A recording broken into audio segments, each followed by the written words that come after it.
Hello everyone, table tutor YouTube চ্যানেলের পক্ষ থেকে সবাইকে জানাই আন্তরিক অভিনন্দন। আশা করি সবাই অনেক ভালো আছো। আমরা উচ্চ মাধ্যমিক আইসিটির তৃতীয় অধ্যায়ের দ্বিতীয় অংশ অর্থাৎ ডিজিটাল ডিভাইস পার্টের লজিক ফাংশন সরলীকরণ নিয়ে তোমাদের মাঝে আমরা আবারও হাজির হয়েছি। লজিক ফাংশন সরলীকরণের আজ 35তম পর্ব এবং 35তম পর্বে মাহবুবুর রহমান স্যারের বইয়ের 40তম সরল যেটি আছে অর্থাৎ 40 দাগে যে সরলটি আছে এই সরলটির সমাধান করে দেখাবো। নতুনরা অবশ্যই চ্যানেলটাকে সাবস্ক্রাইব করে রেখো এবং সূত্রের প্রমাণের ক্লাসটা আগে দেখে আসো। সূত্রের প্রমাণের ক্লাসটি ডিসক্রিপশন বক্সে দেওয়া আছে, সেখান থেকে তোমরা লিঙ্কে যে ক্লাসটি দেখে নিতে পারবে। আমরা এখন শুরু করছি লজিক ফাংশন সরলীকরণের 35তম পর্ব।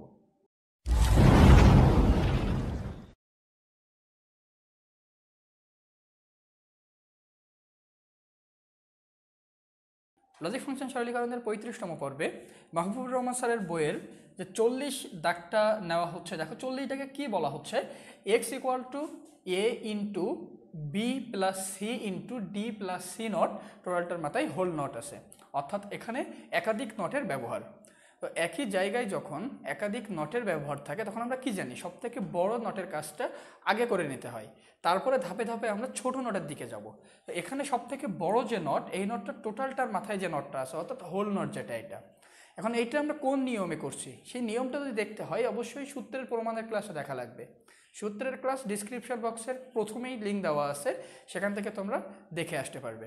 তো দেখো যেটা আছে X equal to A into B plus C into D plus C not, টোটালটার মাথায় হোল নট, এইটাকে যখন সরল করতে হবে তাহলে সব থেকে বড় নট যেটা হোল নটের কাজটা আমরা আগে করব। তো নটের কাজটা আসলে কি, নটটাকে আমরা ভাঙবো ডি মর্গানের সূত্র অনুযায়ী।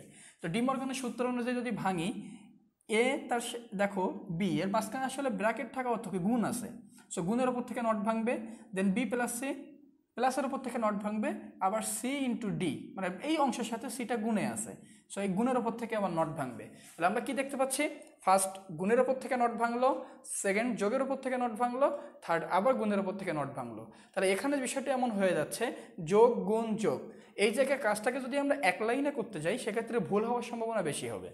যেহেতু ভুল হওয়ার সম্ভাবনা বেশি, আমরা তিনটাকে একবারে না করে একটা একটা করে কাজ করব, অর্থাৎ আগে গুণের কাজ তারপরে যোগের কাজ, এভাবে আমরা ধাপে ধাপে আগাবো। এমন যদি কোনো সরল থাকে যে আগে যোগ আছে তারপরে গুণ আছে, সেক্ষেত্রে আমরা আগে যোগের কাজ অর্থাৎ যোগের উপর থেকে নটটাকে ভেঙে নেব, তারপরে গুণের উপর থেকে নট ভাঙবো। সো এই অনুযায়ী দেখো প্রথমে আছে কি এ ইন্টু বি প্লাস সি, তারপর আরও অংশ আছে যে গুণটা আছে, গুণের উপর থেকে নট ভাঙবো।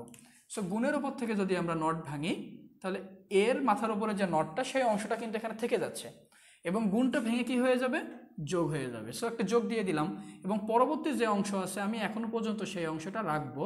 তাহলে B plus C into D plus C, তার মাথায় নট এবং টোটালটার মাথায় সরি এই নটের সাথে আমার মিলে যাচ্ছে, উপরে দিয়ে দিলাম, টোটালটার মাথায় হোল নট, এই মানটা আমাদের থেকে যাচ্ছে। তাহলে আমরা একটা অংশের কাজ করে নিলাম। দ্বিতীয়বার যখন যাব তখন আমরা আরও একটা অংশের কাজ করব। আরেকটা অংশের কাজ বলতে কি, বি এর পরে প্লাস আছে, তাহলে আমরা এখন যোগের উপর থেকে নট ভাঙবো। সো যোগের উপর থেকে নট ভাঙি, এ নট প্লাস, দেখো বি তার পার্সোনাল নটটা পেয়ে যাচ্ছে এবং যোগটা ভেঙে গুণ হয়ে যাচ্ছে, সো ইন্টু, তাহলে আমি এই দুইটা অংশকে একটা ব্র্যাকেটের মধ্যে রেখে দিতে পারি, A not plus B not into C into D plus C, তাদের মাথায় নট, টোটালটার মাথায় যে নটটা থাকার কথা, অর্থাৎ দুইটা লাইনের মধ্যে আমরা কি করলাম, ধাপে ধাপে প্রথম এর ওপর থেকে নটটাকে ভাঙলাম, পরে বি এর ওপর থেকে নটটাকে ভেঙে নিলাম। 3 নম্বর ধাপে যখন আসবো তখন সি ইন্টু আছে, তাহলে সি এর এই অংশের নটটাকে আমরা ভেঙে নেব। So A not plus B not into, এখন দেখো সি নট প্লাস, যেহেতু গুণের সাথে হয়েছে প্লাস হয়ে যাচ্ছে, ডি প্লাস সি, তাদের একটা নট ছিল এবং উপরের যে বড় নটটা সেই নটের ভাগটা পেয়ে যাচ্ছে। তাহলে আমরা যদি একবারে তিনটা অংশকে ভাঙতে যাই আমাদের কিন্তু এই লাইনটা আসার কথা, এই লাইন থেকে যদি আমরা একবারে ভাঙতে পারি। সো একবারে ভাঙতে গেলে সমস্যা কি হবে, একবার যোগ ভেঙে গুণ, অর্থাৎ যোগের পরিবর্তে গুণ আসবে পূরকের নিয়মে, আবার গুণের পরিবর্তে যোগ আসবে, আবার যোগের পরিবর্তে গুণ আসবে, এরকম বারবার কিন্তু ভুল যাওয়ার একটা সম্ভাবনা থেকে যাবে। সো ভুল যাওয়ার সম্ভাবনাটা যাতে না থাকে তার কারণে আমরা যে কাজটা করব, ধাপে ধাপে কাজ করবো, অর্থাৎ আগে যেমন গুণের কাজটা করে নিয়েছি, গুণের কাজটা করলাম, এরপরে যোগের কাজটা করে অর্থাৎ যোগটাকে পূরক করে গুণ করে দিলাম, দেন পরে আবার গুণেরটা ভেঙে গুণটাকে পূরক করে যোগ করে দিলাম, দিয়ে আমি 3 নম্বরে এসে লাইনটা পেয়ে যাচ্ছি। এখন যে কাজটা করবো এবার হচ্ছে আমরা সূত্রের ব্যবহার করব। সো সূত্রের ব্যবহার বলতে কি বোঝানো হচ্ছে, D plus C double naught, এখানে আমরা সূত্র পাচ্ছি। সূত্রটা কি, সূত্রটা হচ্ছে এ ডাবল নট। তো আমরা কি জানি যে এ ডাবল নট সমান এ, তাহলে D plus C double naught, অর্থাৎ কোনো চলকের মাথার উপরে যদি 2টা নট থাকে অর্থাৎ ডাবল নট থাকে, তাহলে ডাবল নটটা উঠে যায় এবং ওই চলকের অরিজিনাল মানটা ওখানে থেকে যায়। সো এ ডাবল নট সমান যেহেতু A, D plus C double not সমানও D plus C. So A not plus B not into C not plus D plus C. আমরা ব্র্যাকেটটাও তুলে দিতে পারি একই সাথে, কোনো সমস্যা না, যেহেতু 3টা চলক একে অপরের সাথে যোগে আছে।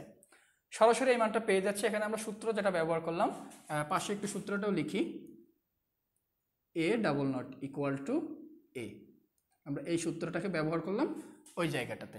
পরবর্তীতে দেখো আমরা মানটাকে যদি একটু সাজিয়ে লিখি, তাহলে A not plus B not into C not plus C plus D.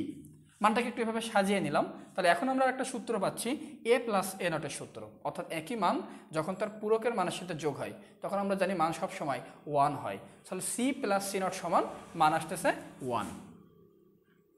এবং এই এ নট প্লাস বি নট আসলে কোনো সূত্র নাই, সো আমরা প্রত্যেকবারই লিখে যাচ্ছি, এবং সি প্লাস সি নটের জন্য মান আসলে 1 প্লাস ডি, ডি এর জায়গায় থেকে যাচ্ছে। পরবর্তী লাইনে যখন আসব তখন 1 প্লাস ডি, এটাও আবার আমার কাছে একটা সূত্র। তো 1 প্লাস ডি সমান কি, 1 প্লাস ডি সমান আমরা জানি 1, অর্থাৎ এ প্লাস 1 সমান 1, তো ডি প্লাস 1 সমানও মান আসতেছে 1। So A not plus B naught তার সাথে গুণ হচ্ছে 1, এবং 1 যখন কোনো মানের সাথে গুণ হয় তখন সেই মানটাই থেকে যায়। সো আমরা পাচ্ছি কি, এ নট প্লাস বি নট, এটাই হচ্ছে আমার অ্যান্সার।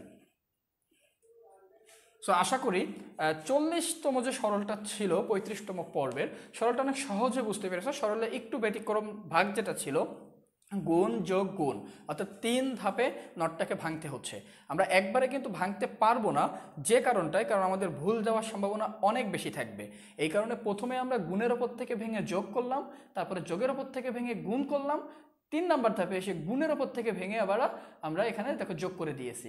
তো 3টা ধাপে যখন আমরা কাজটা করে নিলাম, এখানে ভুল যাওয়ার সম্ভাবনা আর নেই। আর এরপরেই কিছু সিম্পল, অর্থাৎ এ ডাবল নট সমান এ প্লাস এ নট সমান 1, এ প্লাস 1 সমান 1, এই সূত্রগুলো ব্যবহার করে সরলটার সমীকরণটাকে সমাধান করে দিলাম। তো আশা করি 40তম যে সরলটা ছিল অনেক সহজে বুঝতে পারছো। যদিও কোনো সমস্যা থাকে অবশ্যই কমেন্ট করে জানাবে, আমরা আরও ভিডিও এনে বা অন্যভাবে তোমাদের বুঝিয়ে দেওয়ার চেষ্টা করব। নতুনদের মাঝে ভিডিওটি শেয়ার করো যেন সকলে ভিডিওটি দেখে কিছু শিখতে পারে। ধন্যবাদ সবাইকে।